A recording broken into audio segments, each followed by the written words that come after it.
नमस्कार, आपका स्वागत है फटाफट खबरों में। मैं हूं आपके साथ भावना रनौट। आज हम लेकर आए हैं हरियाणा के हर छोटे बड़े शहर की सबसे तेज और ताजा खबरें। तो चैनल को सब्सक्राइब कीजिए और वीडियो को कहां से देख रहे हैं कमेंट बॉक्स में बताएं।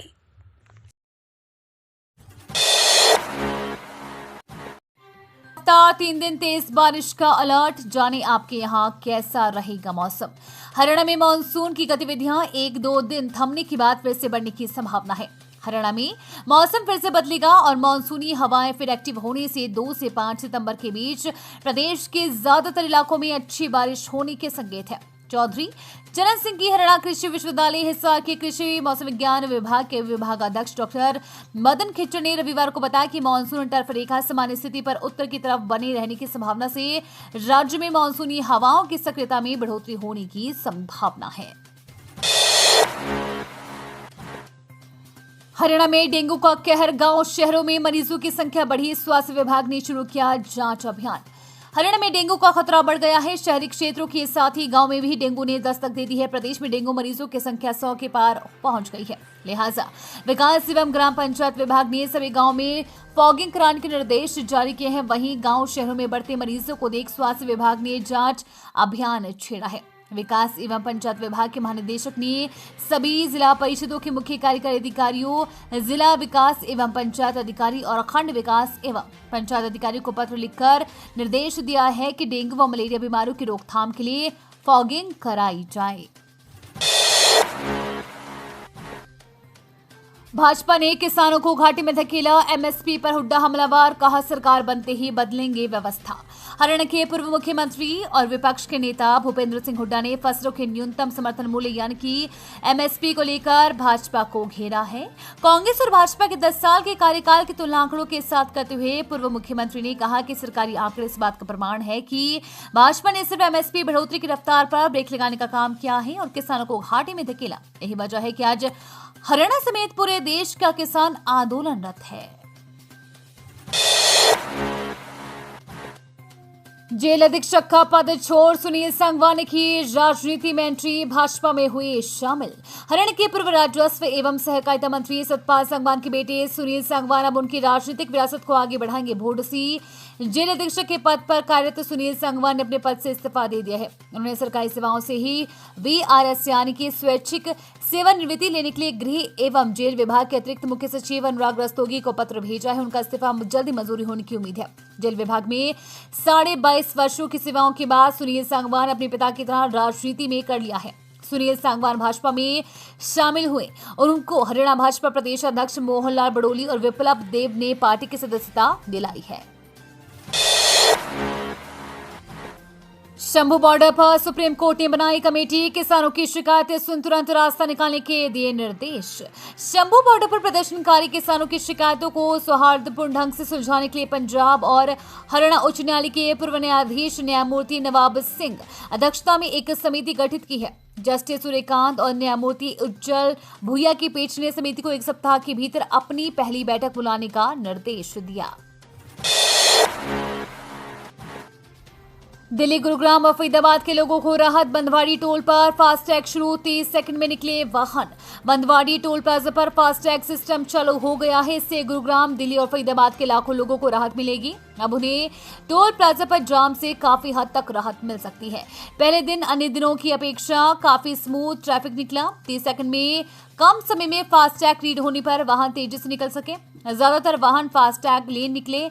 इसके लिए टोल संचालन कंपनी ने लोगों से वाहन में फास्टैग लगवाने की अपील की है। नौगांव के किसानों ने सरकार को दिया अल्टीमेटम, जाने क्यों नाराज है किसान और क्या है मांगे।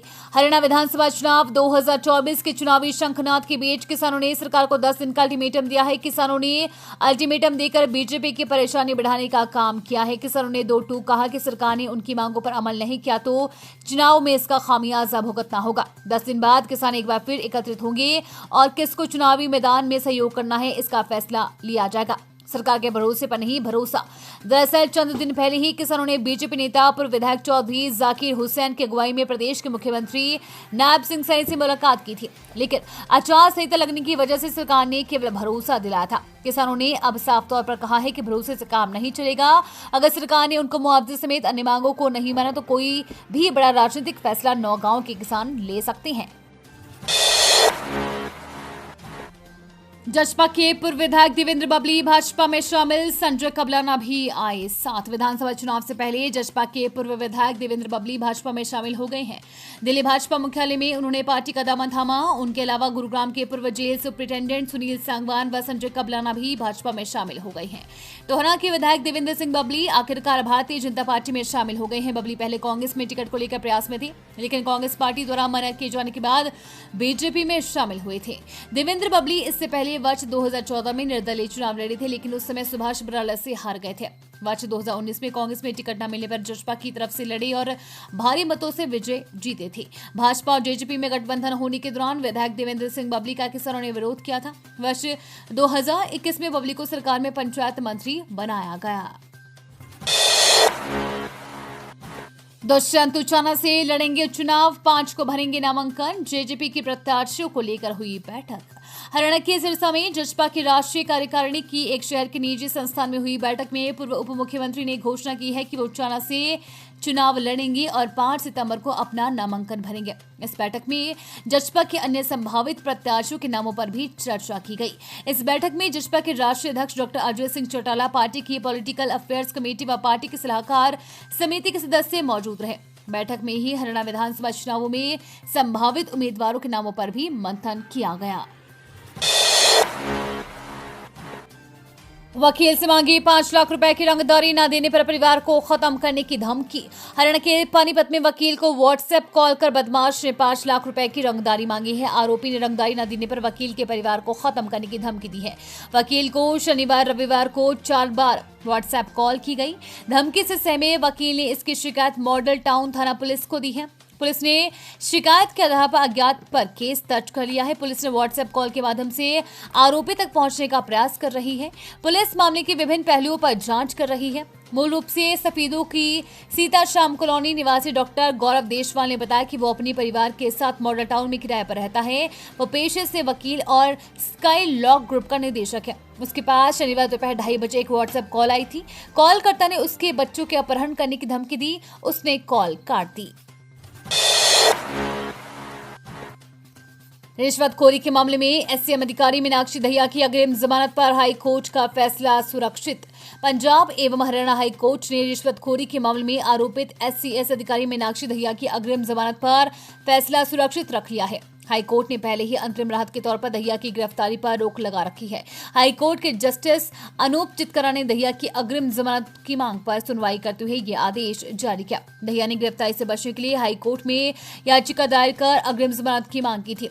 कोर्ट ने कहा कि सुनवाई साफ कर दिया था कि अगर प्रतिवादी पक्ष की तरफ से कोर्ट द्वारा मांगी गई जानकारी नहीं दी गई तो ये याचिका अंतरिम राहत का आदेश दे सकता है। ये थी आज की फटाफट खबरें। हम मिलेंगे अगले बुलेटिन में, तब तक के लिए धन्यवाद और जय हिंद।